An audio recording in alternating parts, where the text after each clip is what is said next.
Just talk briefly about her importance to Detroit as a revolutionary, as someone who emerged from an academic education from Berkeley in California by way of Tampa, Florida, and went to Lowndes County and her consciousness was pricked. She began to work with Stokely Carmichael to work on the voting rights registration in the South during the part of the height of oppressive apartheid, and also penned a statement on behalf of SNCC in support of the anti-position around Vietnam War. Gloria also helped spawn other individuals to work within their own communities against racism. What's important about Dr. House is the fact that she's lived a life, a full life of commitment to struggle, that she's still fighting, that she emerged to help brothers such as Ahmad Rahman, who was in prison, to fight to free him.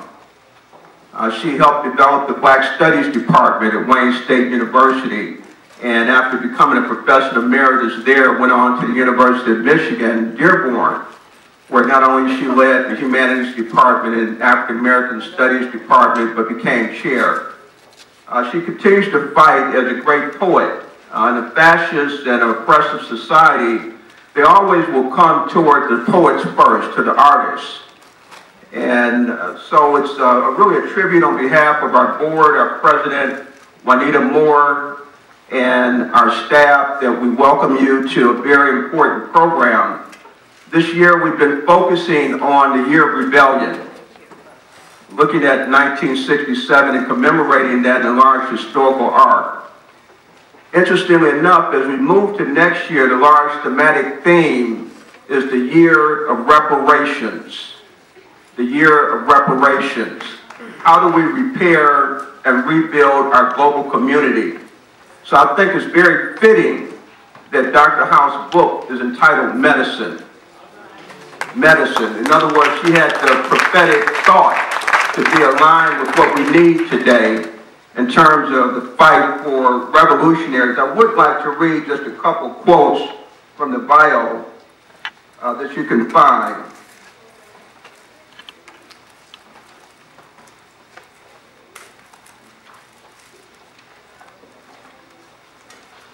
Give me 1 second. From close encounters how the mechanism of power and oppression work, and also saw firsthand the enormous human capacity to resist and transcend. She's currently leading our Freedom School here. She's a treasure, and I'm so happy you're here tonight to share this experience, and please take her book, Medicine, home with you for your own personal healing. Thank you.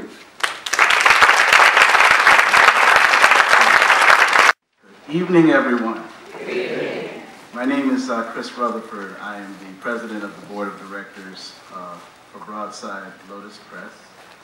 And we would like to express our appreciation to Ms. Juanita Moore, president of the Wright Museum, and Mr. Charles Farrell, vice president for public programs, for welcoming us and providing this special venue for tonight's program.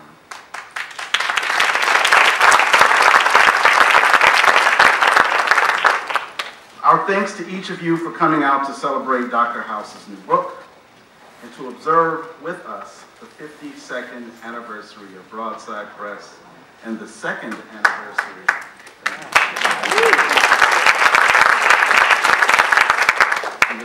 anniversary of the merger of Broadside Press and Lotus Press.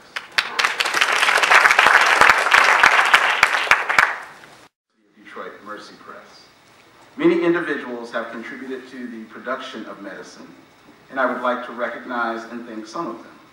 Mr. David Conklin and Mr. Gerald Morgan of Conklin Creative offered our first encouragement and advice, and Gerald did the beautiful layout and design of the book. Ms. Sabrina Nelson, nationally recognized artist and professor of art at the Center for Creative Studies, interpreted the poetry and rendered the beautiful cover and artwork. Ms. Samaj Brown, Detroit poet and performing artist, assisted the production in numerous ways.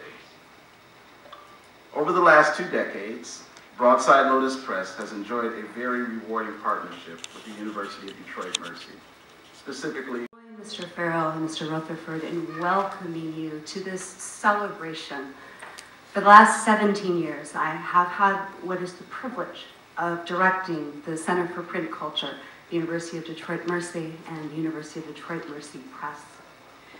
And at the center of both of their missions is our commitment to joining the many institution individuals who are envisioning the written word as an intimate and living art form, intimately connected to community and to self-determination.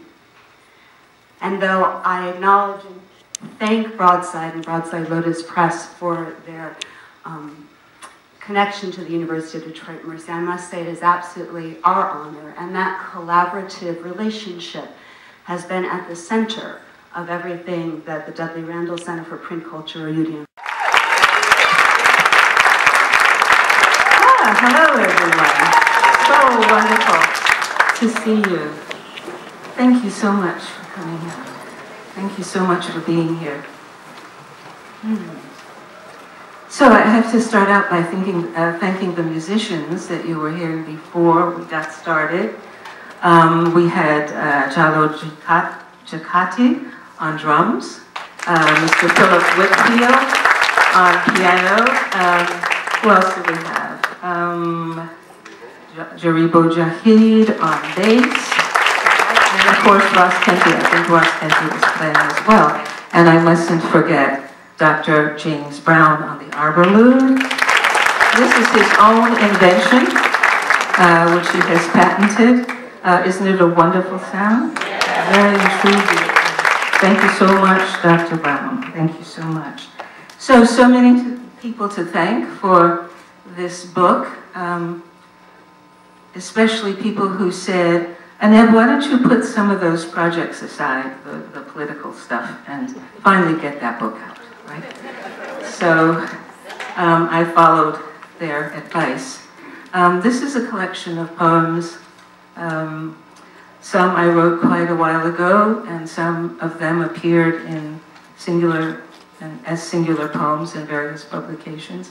Some I've written very recently, but all about our rediscovering our spiritual capacities and our ability to overcome or to transcend the difficulties that we are facing as a people in this country right now, and that we have been facing for so long, but things seem to have worsened under the current administration. So I think that we need to look to each other and that spiritual fortitude that we've always had as a people in order to take us into the future.